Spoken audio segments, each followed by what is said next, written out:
7 भाइयों के साथ हुई एक ही लड़की की शादी। पूरी पूरी रात सातों भाइयों ने लड़की को जमकर बजाया। आखिरकार लड़की बेहोश हो गया। कहानी पूरा सुनिए, मजा आएगा। शहर में पली बड़ी साक्षी की शादी नागधाम के सबसे सम्मानित परिवार में तय हुई।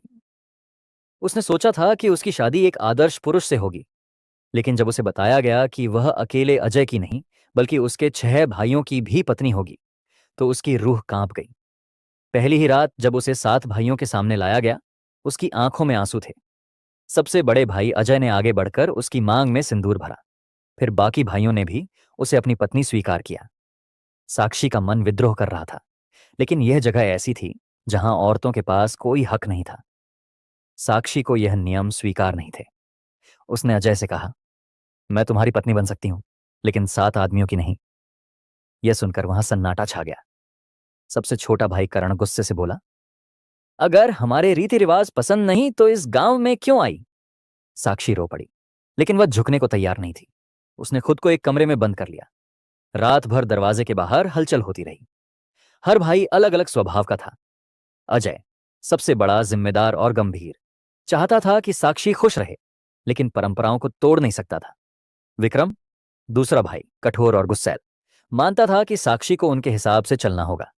समीर तीसरा, चुप और रहस्यमय, कुछ नहीं बोला, लेकिन उसकी आंखों में कुछ ऐसा था जो साक्षी को बेचैन कर देता था। रवि चौथा, रोमांटिक और कवि हृदय, उसने साक्षी को समझाने की कोशिश की, लेकिन खुद भी उलझा हुआ था। करण पांचवां, गुस्सैल और जिद्दी, हमेशा साक्षी से भिड़ने को तैयार रहता था।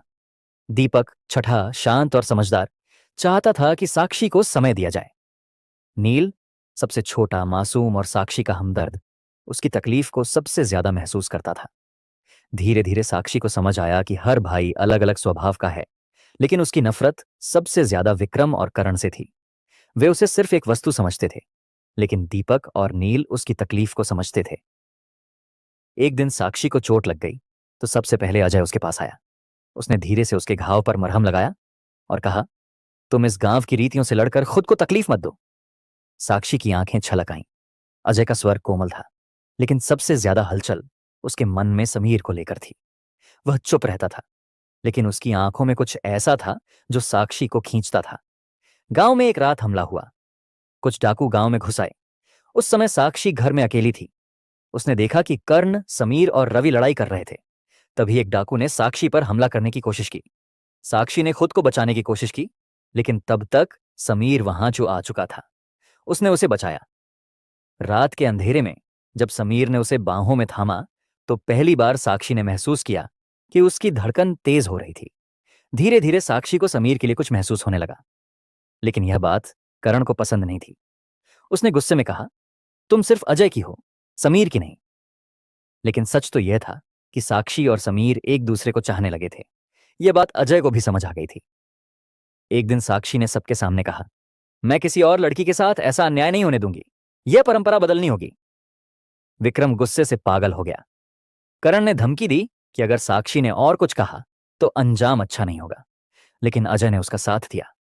उसने पूरे गांव के सामने ऐलान किया, अब से हर लड़की को हक होगा कि वह सिर्फ एक आदमी से शादी करे।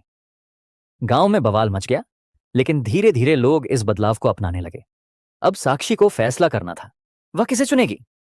समीर ने कहा, अगर तुम मेरे साथ नहीं रहना चाहती तो मैं चला जाऊंगा।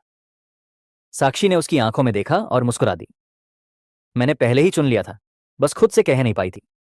साक्षी ने कहा, और इस तरह साक्षी और समीर की शादी हुई। एक नई शुरुआत, जहां प्यार ने रूढ़ियों को हरा दिया।